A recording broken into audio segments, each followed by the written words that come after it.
వచ్చే ఏడాది 1450 విద్యుత్ ఏసీ బస్సులు.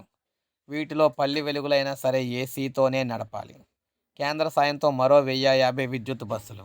ఆర్టీసీపై సమీక్షలో చంద్రబాబు ప్రకటన. వచ్చే ఆర్థిక సంవత్సరంలో కాలం చెల్లిన డీజిల్ బస్సుల స్థానంలో 1450 విద్యుత్ బస్సులు కొనుగోలు చేసేందుకు ఏపీఎస్ఆర్టీకి సీఎం చంద్రబాబు అనుమతించారు.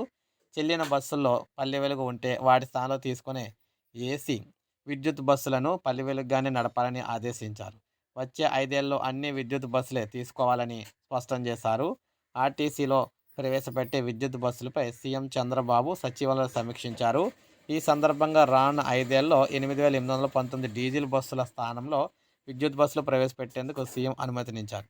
ఈ సందర్భంగా మాట్లాడుతూ 8 ఏళ్ల కంటే ఎక్కువ కాలం నడిచిన బస్సులను రెట్రోఫిట్మెంట్ ద్వారా విద్యుత్ బస్సులుగా మార్చాలని ఆదేశించారు. ప్రధానమంత్రి ఈ బస్ సేవ కింద 1050 విద్యుత్ బస్సులను త్వరగా రోడ్డెక్కించేందుకు తగిన చర్యలు చేపట్టాలని చెప్పారు. సో, మొత్తంగా చూసుకుంటే ఈ విధంగా ఏపీలోని కొత్తగా మనకు దాదాపు 1500 ఏసీ బస్సులు రాబోతున్నాయి. అందులో పల్లి వెలుగు బస్సులు కూడా ఏసీ బస్సులుగా మారబోతున్నాయన్నమాట. సో, ఇది అప్డేట్. ఒక లైక్ చేయండి, సబ్స్క్రైబ్ చేసుకోండి. మన ఛానల్ సబ్స్క్రైబ్ చేసుకోండి.